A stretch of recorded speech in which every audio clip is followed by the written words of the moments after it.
¿Qué tal, amigos? Buenas noches, bienvenidos a Noches sin Tregua. Pensemos en voz alta. En muchas ocasiones las decisiones que toman nuestros gobernantes desde el punto de vista económico, su trascendencia va mucho más allá de lo que es el poder ejecutivo o las instituciones públicas. Hay un sector que se ve muy identificado o muy afectado por las decisiones que se puedan tomar en el plano económico, y es el sector privado. En ocasiones tenemos la mala percepción de que el Estado costarricense lo conforma solo lo público, cuando lo privado también es parte de un solo país. Hoy vamos a analizar desde los ojos de los economistas del sector privado cómo se vislumbra el 2015 desde el punto de vista económico para nuestro país. Ya regresamos.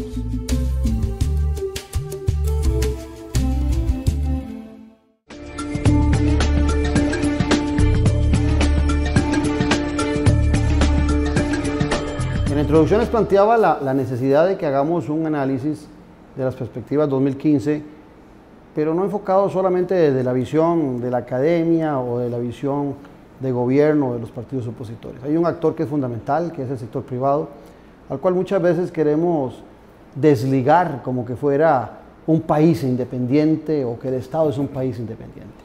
Son dos sectores de un mismo país que van de la mano, y para eso invité a dos reconocidos economistas. Uno de ellos, don Jaime Uvilla Carro, economista, máster en Administración de Empresas y en Finanzas, gerente de Vaca Inversiones del Grupo Improsa y presidente de la FEUR. Me acuerdo yo de aquellas épocas en que los tres éramos estudiantes. Sí. Jaime también tuvo su espacio político, hablando de política en Noches sin Tregua. Y el otro que nos acompaña es don Gerardo Corrales Brenes, vicepresidente ejecutivo de Bacre Domástica para Costa Rica, director de la Asociación Bancaria, director de Unión de Cámaras UCAEP, y economista y máster en finanzas y en banca, de INCAE. Pues a ambos, muchas gracias por la presencia, un gusto tenerlos acá. Gracias por la invitación. Mucho gusto. Brindar por nuestro país, por el año que arranca y por los éxitos de todos los que nos vengan. Ya regresamos.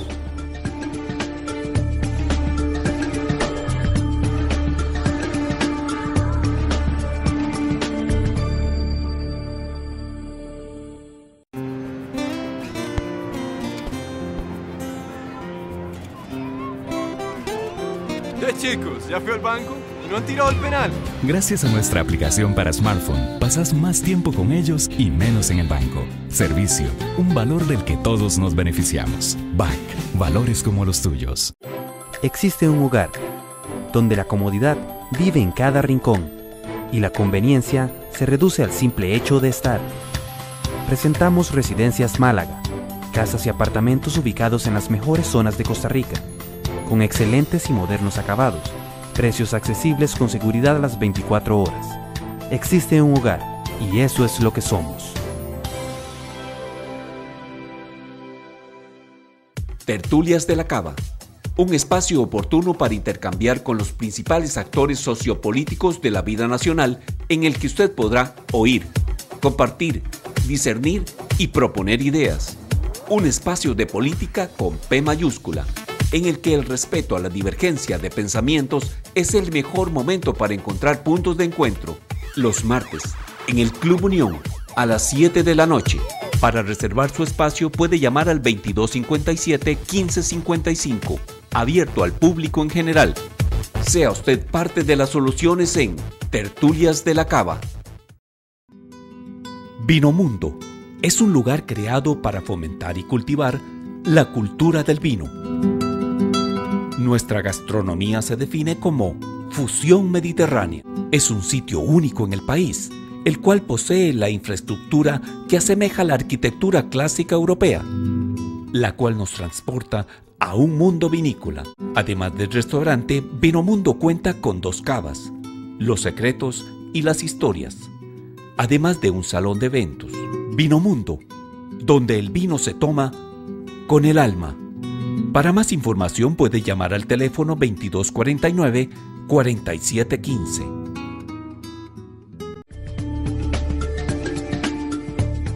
Yo empezaría preguntándole a ambos, empecemos por Gerardo. dentro del marco de tu conocimiento como profesional en economía, pero metido en el tema económico, de las finanzas, del movimiento que se da en el país. Y la misma pregunta para Jaime, ¿cuál es tu perspectiva para el 2015?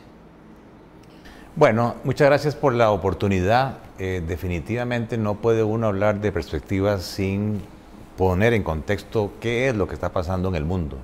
Una de las grandes preocupaciones es que a nivel mundial todavía no hay un aceleramiento del crecimiento. Hay una recuperación, parece ser, en los Estados Unidos, pero que todavía no es seguro que sea sostenible. Y pues Europa sigue en una situación prácticamente de crecimiento nulo, lo mismo que el Japón. Nosotros somos una economía abierta, dependemos de lo que pasa en el sector externo y en consecuencia uno no puede prever que haya posibilidad de crecimiento acelerado sin que el mundo esté creciendo. Mi expectativa es muy similar a lo que se prevé por parte del Banco Central, un crecimiento en el orden del 3.5% de la producción, crecimiento que para mí es insuficiente para el tema principal, que es la generación de empleo. Para mí, fundamental en el mundo es cómo se genera más empleo. Costa Rica cerró el año 2014 con una tasa de desempleo abierta de un 10%. No veo cómo con ese crecimiento del 3% podamos nosotros generar empleos suficientes para bajar. De tal manera de que, pues, si uno lo compara con el resto de Latinoamérica, no es malo.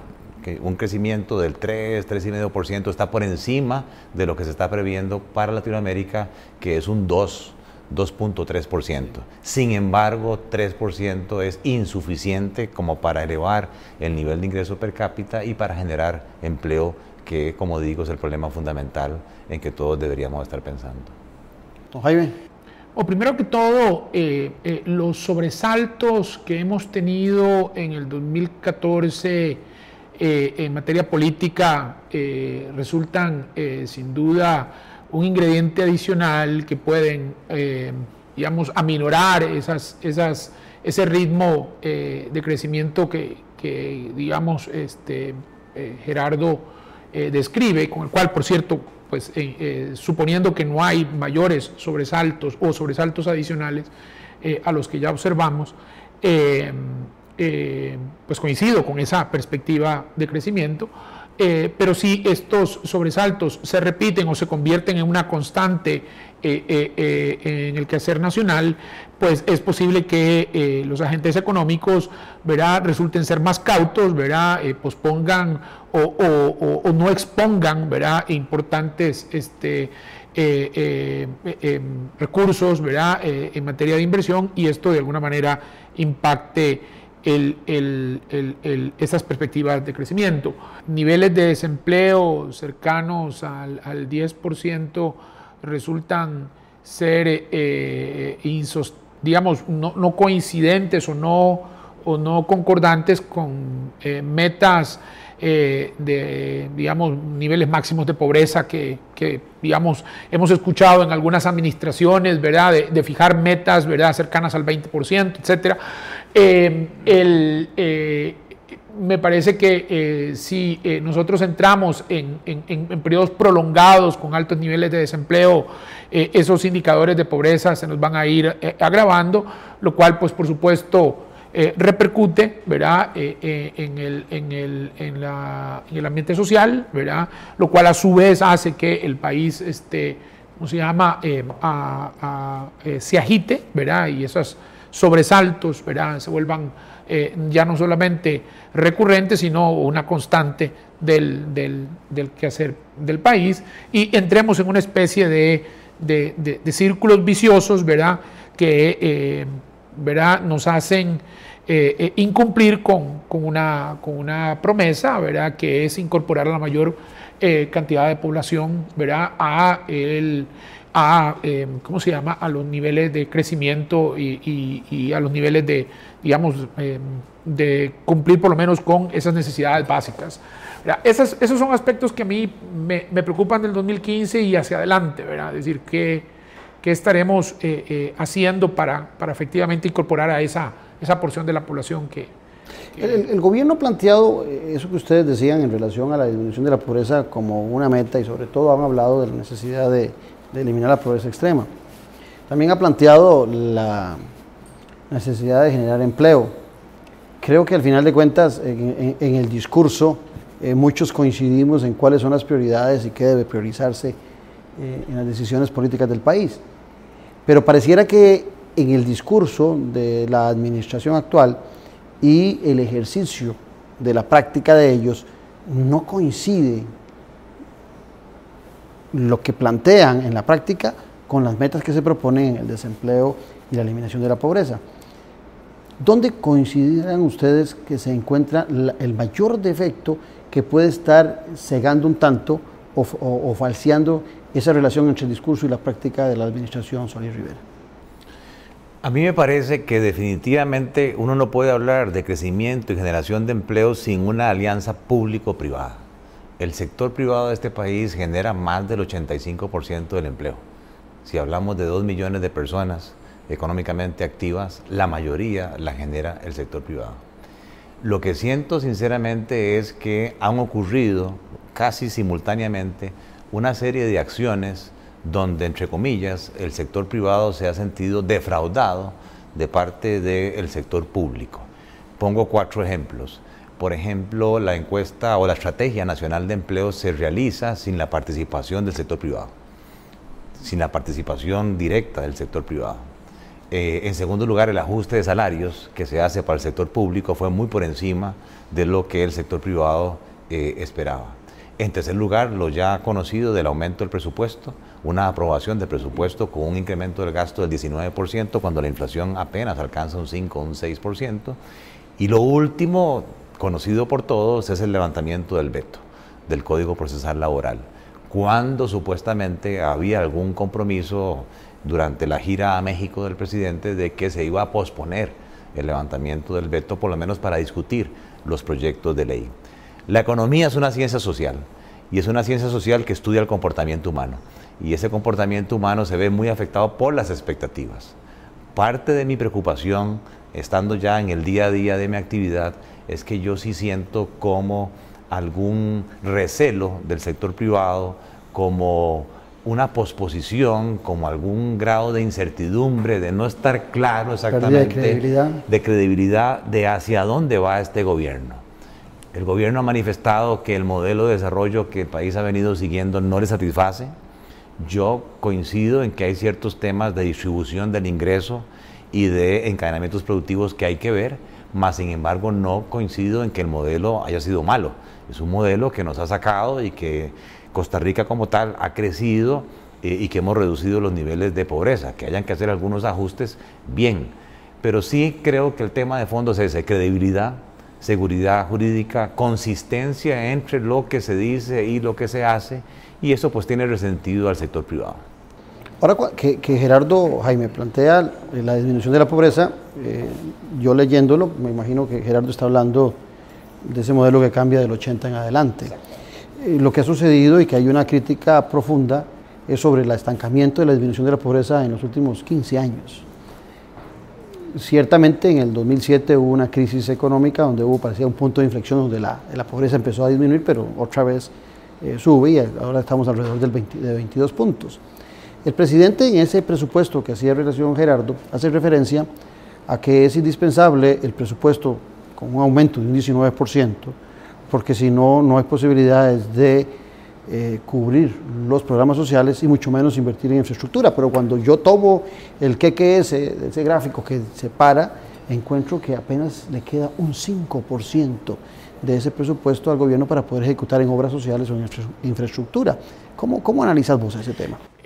Vamos a ver, históricamente el Estado ha tenido recursos limitados para el desarrollo de programas de inversión, ¿verdad? Eso no es un tema reciente, es un tema histórico, por lo que, tomando una expresión de Gerardo, hace absolutamente necesario el fortalecimiento y el desarrollo de alianzas público-privadas, ¿verdad? Para potenciar nuestra economía y, por supuesto, mejorar índices sociales, ¿verdad? Indicadores sociales como el tema de la pobreza, el tema del empleo, etc. Me es claro absolutamente, ¿verdad?, que Es insostenible, además, esos niveles de crecimiento del gasto público en razón de que se pueden poner en riesgo la estabilidad macroeconómica, lo cual resulta en un riesgo, yo no sé cómo es que se dan el lujo de, ¿verdad? De tomarlo, ¿verdad? Todos tenemos la memoria, ¿verdad?, de los eventos del 80, ¿verdad?, y lo que le costó al país, ¿verdad?, en términos de años, ¿verdad?, salir de ese momento tan convulso, ¿verdad?, a finales de los 70, principios de los 80. Me parece que las apuestas están de esta administración no son las correctas en ese campo. Me parece que las apuestas en el campo, como bien Gerardo lo mencionaba y quisiera reiterarlo, el tema de una confluencia del sector privado con el sector público, con seguridad jurídica, con reglas claras, no con sobresaltos, ¿verdad? Esas situaciones, ¿verdad? Esos eventos que uno a veces ni siquiera logra entender y explicar, podrían crear un ambiente, ¿verdad?, positivo para el desarrollo económico del país, ¿verdad? Pero es sin duda necesario el ingrediente del sector privado como un potenciador del empleo, como un potenciador del crecimiento, que son elementos necesarios para mejorar los índices de pobreza. Ahora, ustedes que son los que saben, y me refiero a ustedes como los economistas, prevén un déficit fiscal para el cierre del 2015, de eso hablaban el año pasado, alrededor de un 6,7% o hasta un poquito más. Hay organismos internacionales que dicen que ese déficit fiscal que el país viene padeciendo es insostenible, que a pesar de que Costa Rica tiene índices muy positivos en relación a otros países de América Latina, podría estar cercano a un quiebre financiero en su sector público. ¿Es tan dramático eso, Gerardo, o es una lectura que desde afuera con algún desconocimiento se está haciendo, o es cierto? Yo creo que nuestro principal problema estructural es ese. Coincido con esa apreciación de las agencias. Y sobre todo, no es un tema de esta administración, ¿verdad? Es un tema que se viene acumulando desde el pasado, pero que no hemos tenido la capacidad nosotros los costarricenses, ni por la vía del gasto, ni por la vía de los ingresos, o una combinación de ambos, de atacarlo. Cuando uno compara las cifras de déficit de gobierno con otros países latinoamericanos parecidos a Costa Rica, nos hemos quedado nosotros largos en cuanto al tamaño del déficit. México, Colombia están haciendo esfuerzos, el mismo Panamá, por la vía de los gastos, por la vía de los ingresos, y están hablando ahora de déficit fiscales del 3%, 3,5%, que es lo que una agencia calificadora mantiene para el rango que se llama de grado de inversión. Nosotros perdimos ese grado de inversión, que es cómo nos ve el sector externo en cuanto a nuestra capacidad de pago de obligaciones hacia futuro, precisamente por el disparo del déficit fiscal por encima del 6%. Hemos venido cerrando esa brecha con deuda, financiándonos tanto internamente como externamente. Los ingresos corrientes no son suficientes para cubrir los gastos corrientes, y entonces, como en cualquier familia, lo que está haciendo el país es endeudando el futuro de nuestros descendientes, y esto sí es preocupante porque ya los porcentajes de endeudamiento empiezan a alcanzar niveles altos. Si uno hace los números, el Producto Interno Bruto de Costa Rica supera, digamos, los 50,000 millones de dólares, un 6% de faltante, estamos hablando de casi 3,000 millones de dólares que hacen falta en este 2015 para cerrar esa brecha de ingresos y gastos. Al gobierno, y creo que esa va a ser la vía, le queda todavía la posibilidad de emitir afuera un bono de 1,000 millones de dólares, creo que incluso ya están hablando con un banco de inversión de afuera, pero aún así, ¿verdad? Pero con un interés más alto, he oído, ¿verdad? Claro está, porque el riesgo ahora es otro. Aún así, nos va a hacer falta alrededor de 2,000 millones de dólares, plata que se va a volcar al mercado interno. Y por otro lado, los bancos, estamos diciendo que en el 2015 el crédito interno de este país va a crecer un 15%. El crédito total del sistema al sector privado son casi 30,000 millones de dólares. O sea, estamos hablando que los bancos van a necesitar captar 4,500 millones, más los 2,000 del gobierno. Sí creo yo que va a haber una presión, tal vez no en el primer semestre, pero en la segunda parte del año, por captar esos recursos. y el efecto que va a diferenciar ahí es precio. Entonces, sin ser, digamos, pesimista, yo sí preveo que en el año 2015 vamos a tener una situación de tasas de interés más altas de lo que vivimos en el año 2014. El elemento quizás positivo que nadie preveía y que podemos ampliar es el precio del petróleo. Que para fortuna nuestra, ¿verdad? El precio del petróleo está por debajo del piso de los $50. Y se dice que tal vez en septiembre de este año llegue a 70. Sí, pero yo creo que durante el 2015... pero va a estar en un precio muy accesible. Claro, vamos a tener un beneficio de un precio que nadie preveía y que eso en parte nos vaya a compensar la pérdida de poder adquisitivo de la gente por mayores intereses. Va a quedar más libre. Hoy se hablaba, o en estos días se hablaba de una reducción en los combustibles con un cálculo de precio de $84. Y si el precio está en 47, sería de esperar unas nuevas reducciones, aparte de que el petróleo sigue siendo una materia prima muy importante y uno esperaría que eso sea un oxígeno para que haya alguna compensación ante la situación estructural más crítica que coincido que es la fiscal.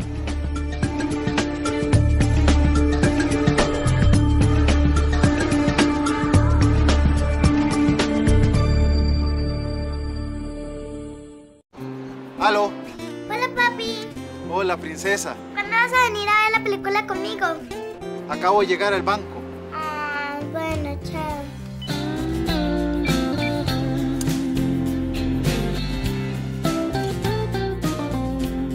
Mi amor, ¿qué película quieres ver? ¡Papi! Con nuestros cajeros ATM Full, pasas más tiempo con ellos y menos en el banco. Servicio, un valor del que todos nos beneficiamos. BAC, valores como los tuyos.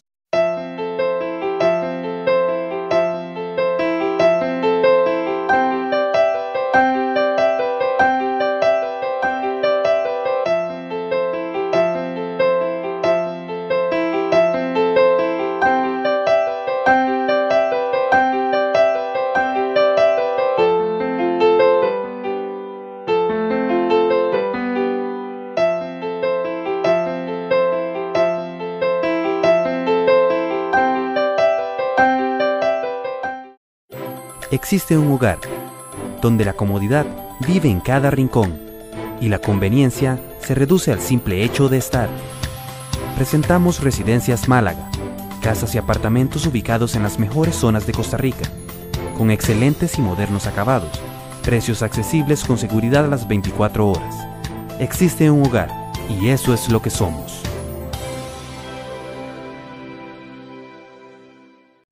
En sus 62 años, la República continúa evolucionando para brindarle el mejor servicio. Ahora los invitamos a explorar nuestro dinámico sitio web. Como suscriptor tendrá acceso ilimitado desde cualquier dispositivo. Como visitante podrá acceder a 5 artículos gratis al mes. Adquiéralo ya y obtenga el primer mes por solo 99 centavos de dólar. Suscríbase hoy y viva la nueva experiencia periodística.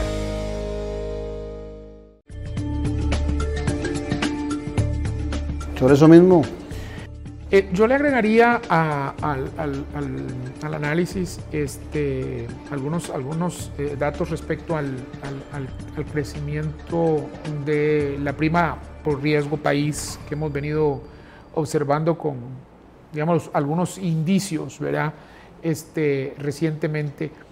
Con motivo de la caída en el precio del petróleo, hemos observado también un achatamiento de la curva del Tesoro americano. Los títulos del Tesoro americano son de alguna manera un elemento de referencia de tasas de interés a nivel internacional, como otros como la LIBOR, ¿verdad?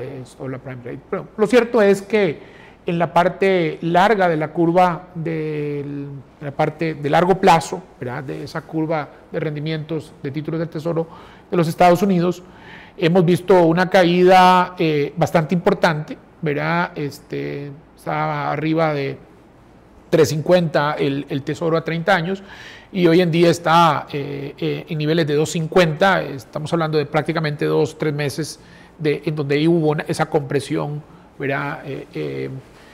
Sin embargo, esa ruta, bueno, que debe haber, digamos, beneficiado al país, esa reducción en las tasas internacionales, ¿verdad? De referencia, por lo menos en el caso del Tesoro de los Estados Unidos.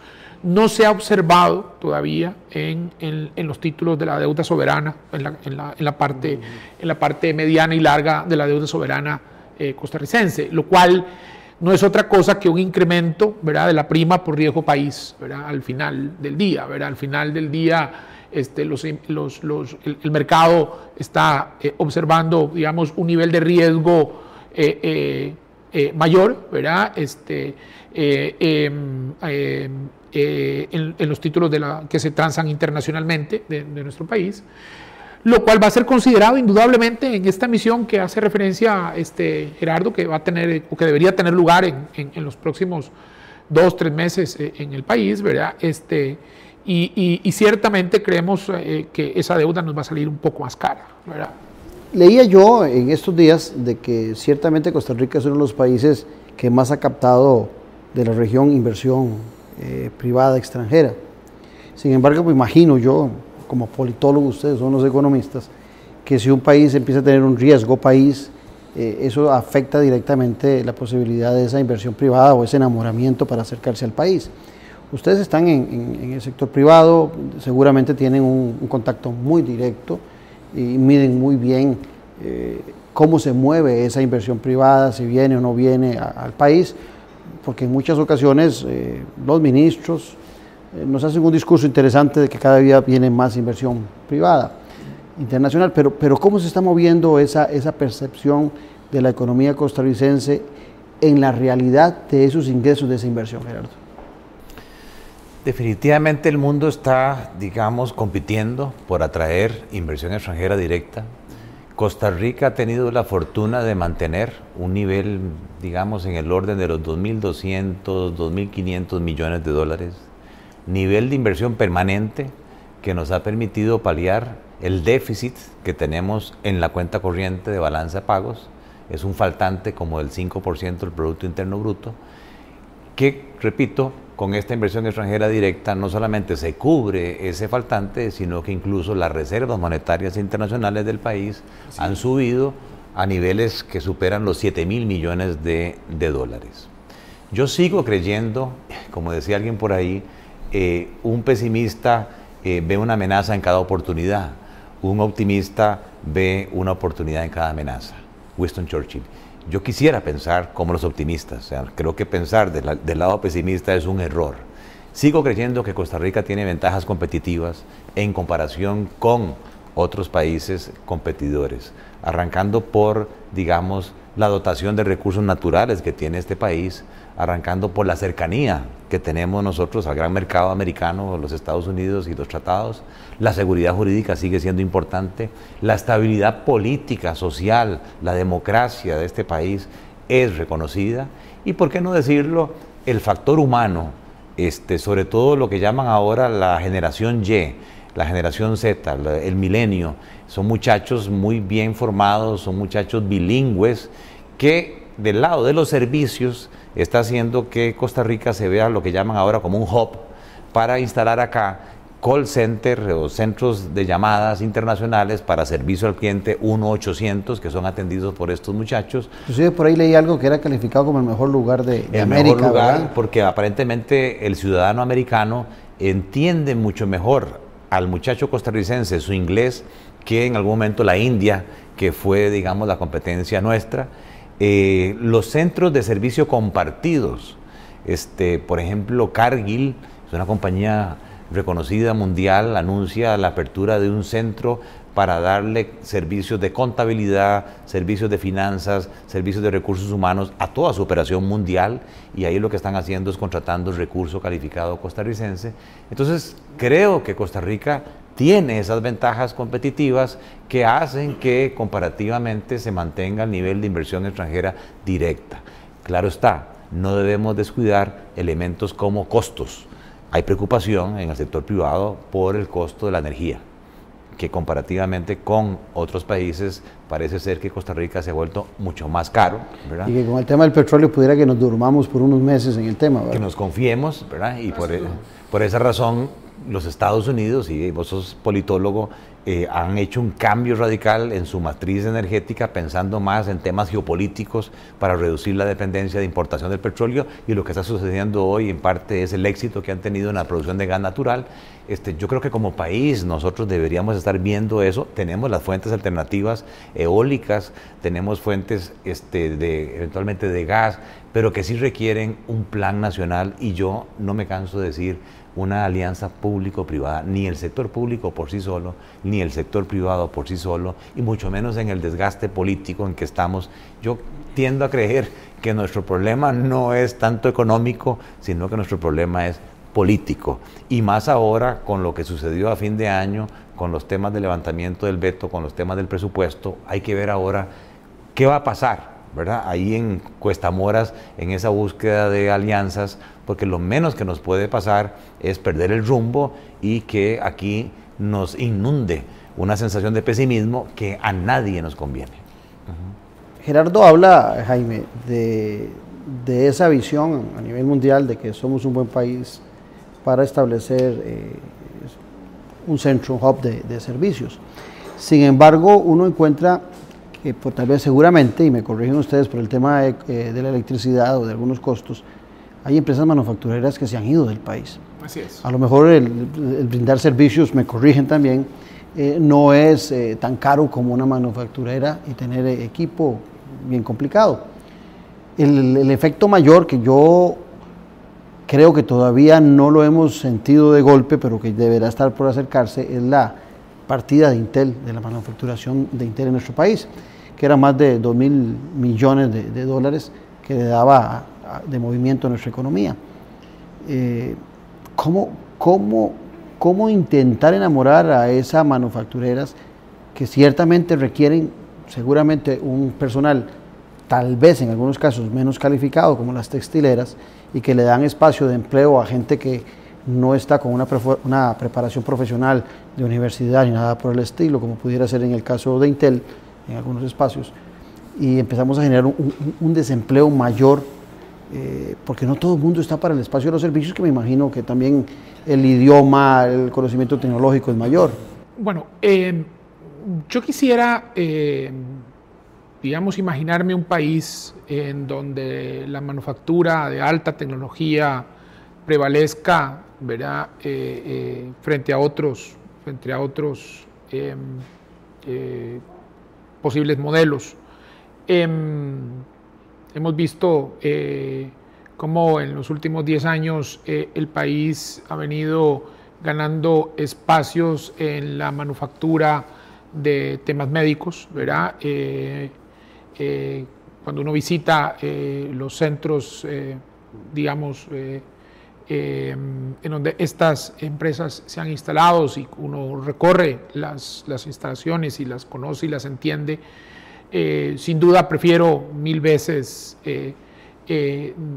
digamos, por todos los efectos sinérgicos positivos que tiene en relación al país, la presencia de centros de manufactura de alta tecnología, como podría ser eventualmente el tema médico, respecto a otros, ¿verdad?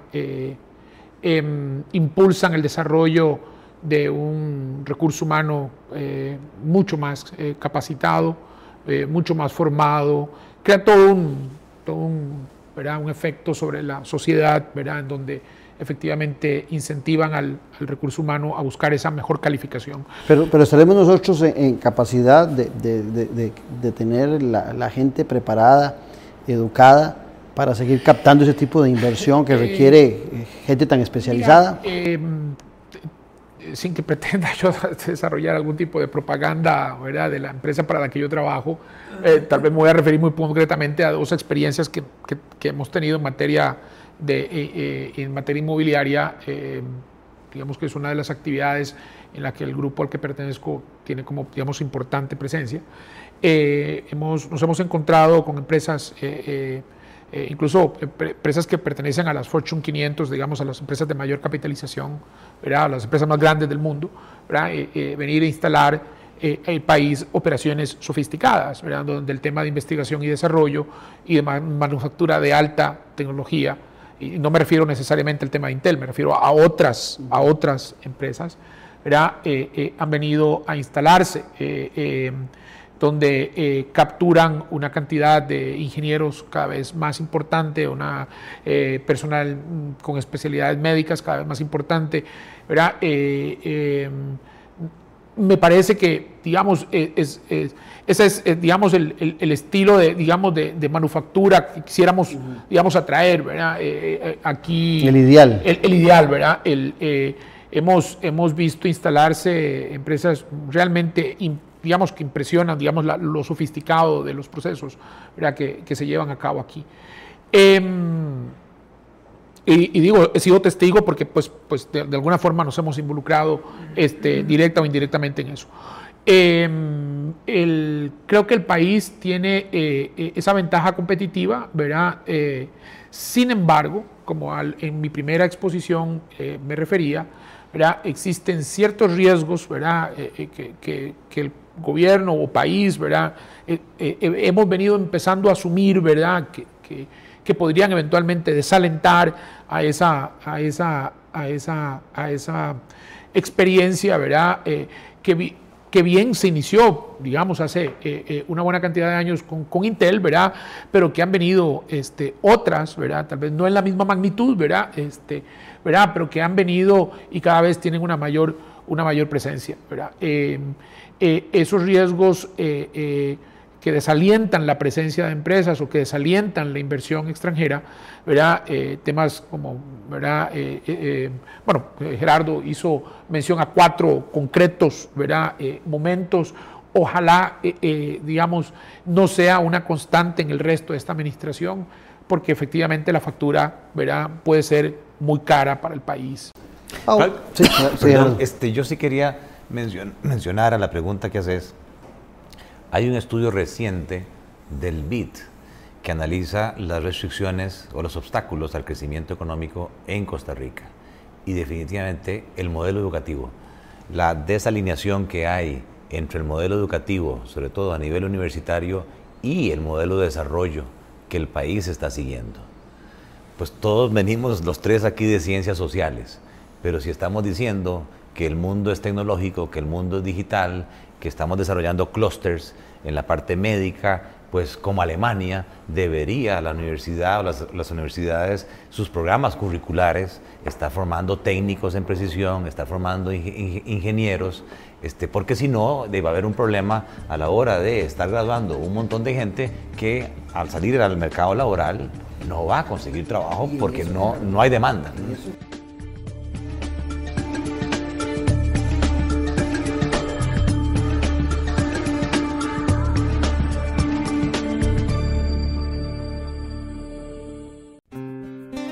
¿Te imaginas Venecia? Yo pensaba Barcelona, por el fútbol. Ay, mi amor, algo más romántico. París. ¿Qué tal si le ponemos segunda luna de miel? ¡Sí! Abrí una cuenta de ahorro Back Objetivos. Así ahorras sin complicaciones y te concentras en lograr tus metas. Ahorro, un valor del que todos nos beneficiamos. Back, valores como los tuyos. Vinomundo es un lugar creado para fomentar y cultivar la cultura del vino. Nuestra gastronomía se define como fusión mediterránea. Es un sitio único en el país, el cual posee la infraestructura que asemeja la arquitectura clásica europea, la cual nos transporta a un mundo vinícola. Además del restaurante, Vinomundo cuenta con 2 cavas, Los Secretos y Las Historias, además de un salón de eventos. Vinomundo, donde el vino se toma con el alma. Para más información puede llamar al teléfono 2249-4715. Existe un hogar donde la comodidad vive en cada rincón y la conveniencia se reduce al simple hecho de estar.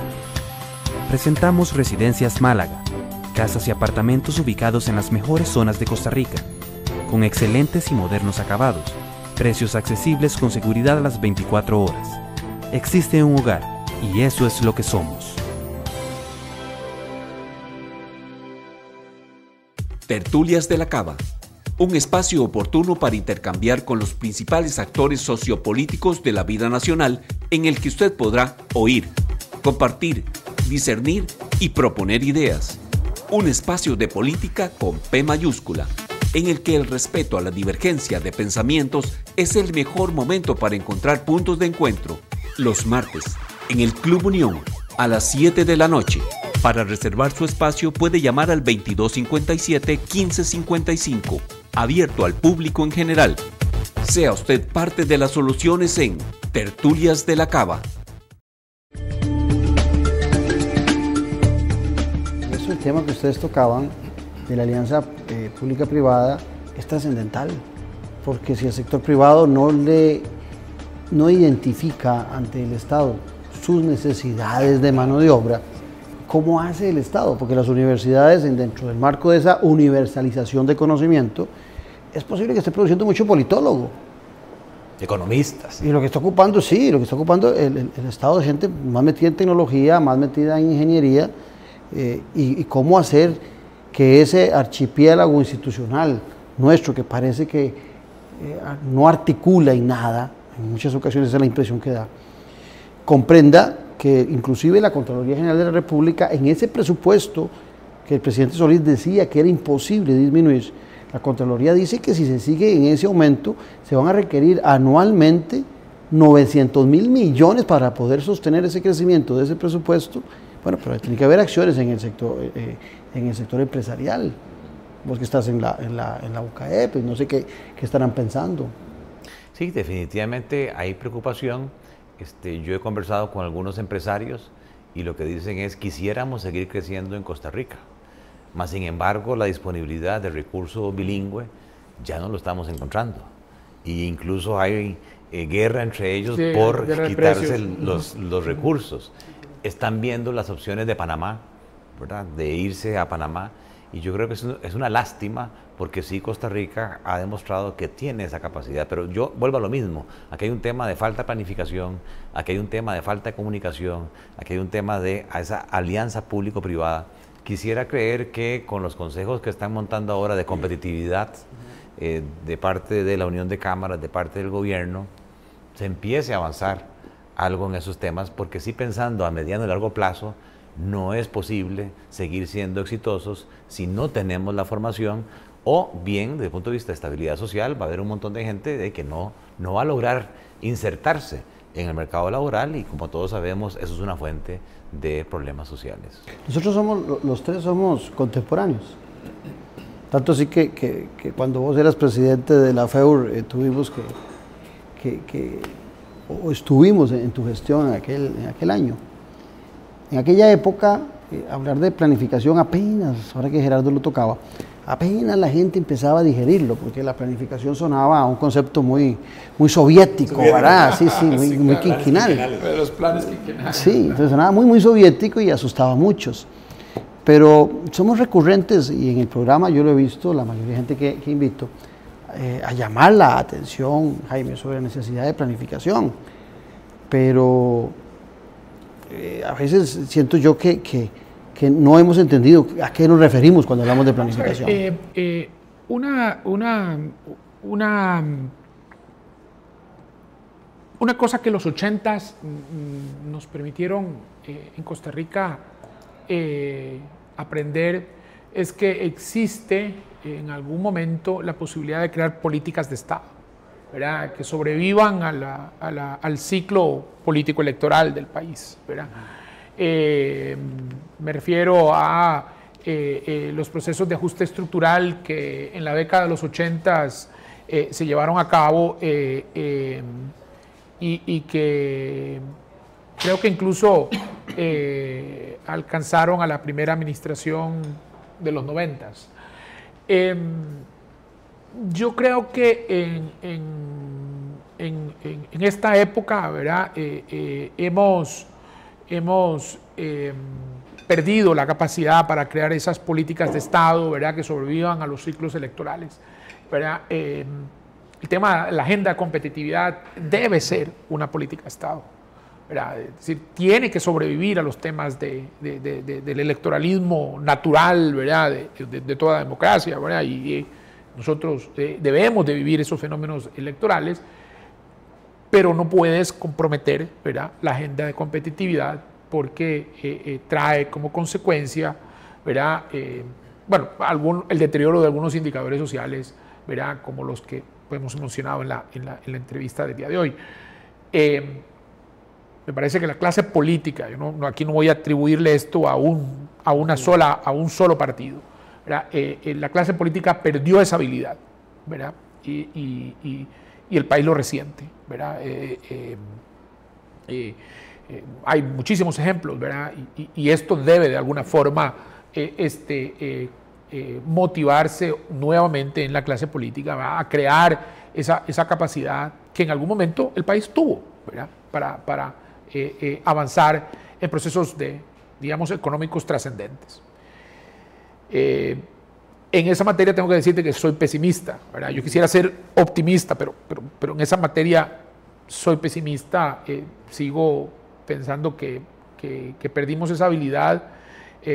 Quisiera suponer que surgirá un nuevo liderazgo en el país, ¿verdad?, que convoque y que permita la creación de esa nueva capacidad que en algún momento tuvimos. Déjame decirlo medio en broma. Dicen que el primer economista no fue Adam Smith, ¿verdad?, sino que el primer economista fue Cristóbal Colón. Salió sin saber a dónde iba, nunca supo dónde llegó y supuso que eran las Indias. Y siempre viajó a costas del Estado.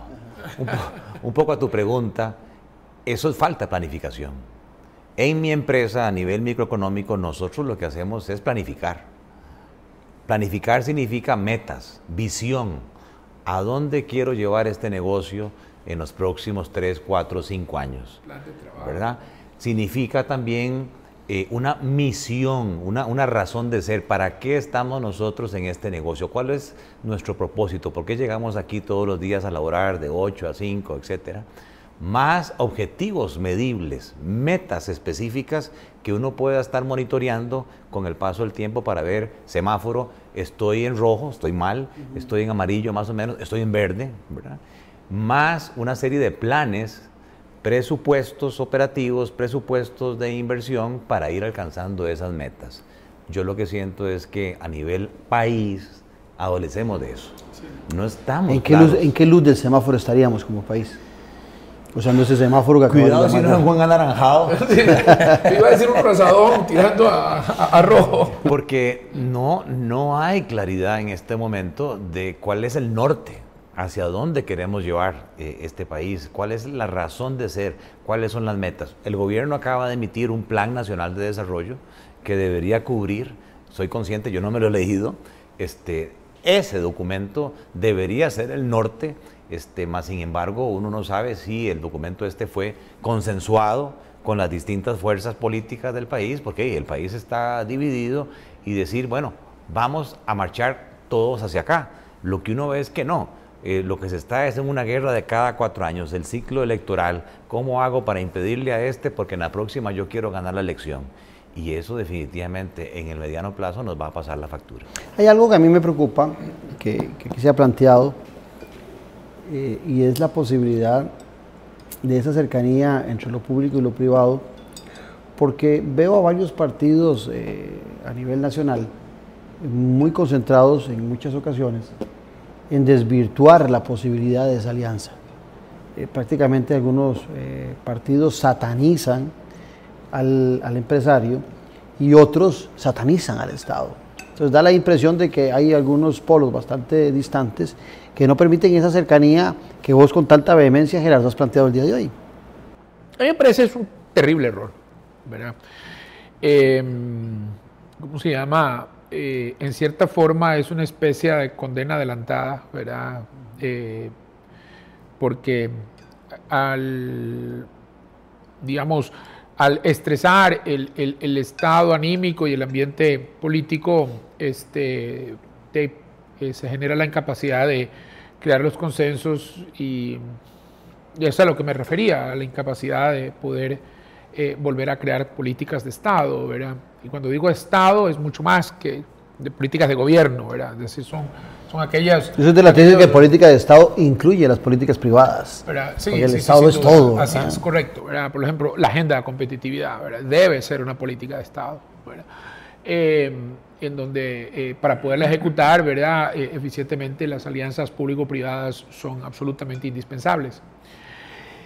A mí me parece miopía, ¿verdad? Mezquindad, incluso hasta si se quiere cierta irresponsabilidad, ¿verdad? Si ocupamos profesionales en las ciencias sociales, Gerardo, porque desde esa perspectiva, si es miopía, si es mezquindad, lo ocupamos un psicólogo, ¿verdad?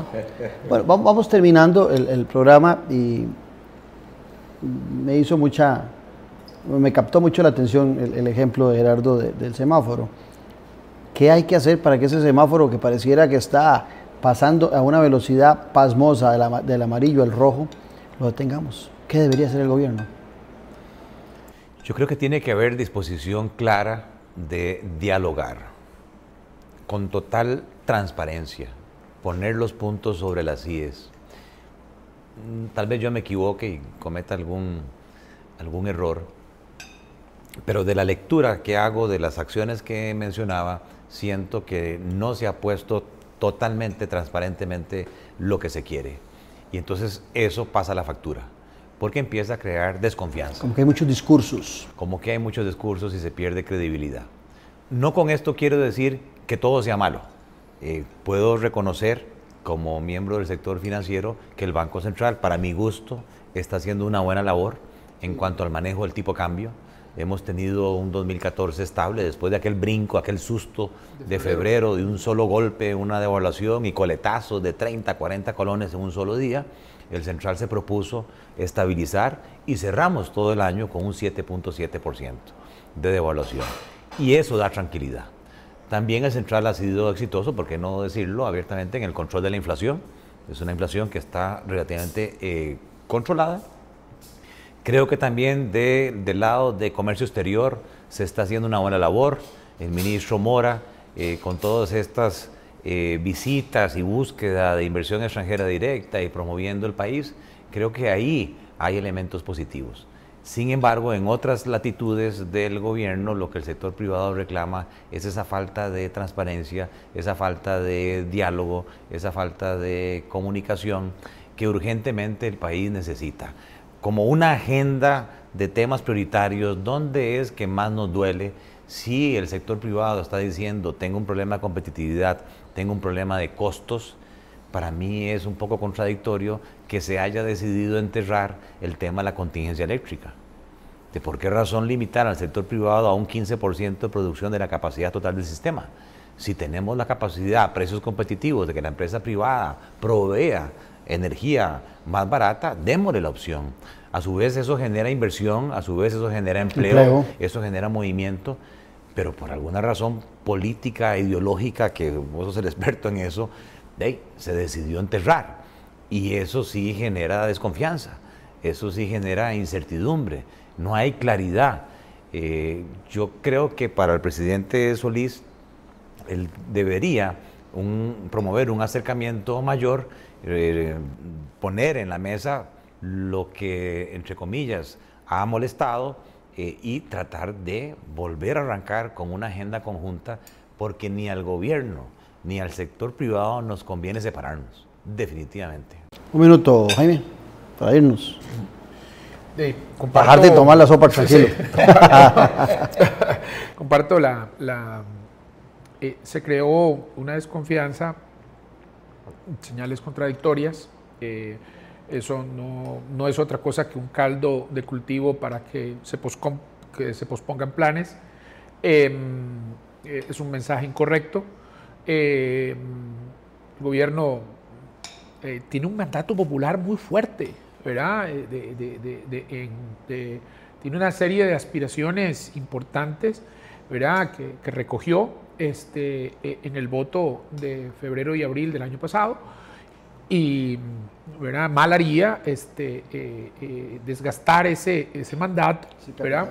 Ese capital político, ¿verdad? Para crear esos consensos. Claro está, creo, y aquí sí tengo que reconocer, aunque tu opinión es mucho más calificada que la mía en este campo, existen contradicciones importantes dentro del aparato del gobierno, ¿verdad? Y esas contradicciones, el mensaje que transmiten es que hay más de una visión. Aunque hay un presidente, ¿verdad? Hay más de una visión, ¿verdad? Y eso, ¿verdad?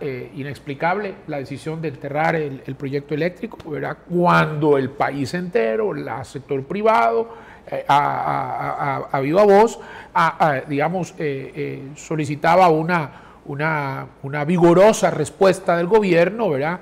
En un elemento importante de la agenda de competitividad, y no se manifestó. Bueno, muchas gracias a ambos. Un placer haberlos tenido, Gerardo, Jaime, y sobre todo ustedes por habernos regalado una hora de su valioso tiempo.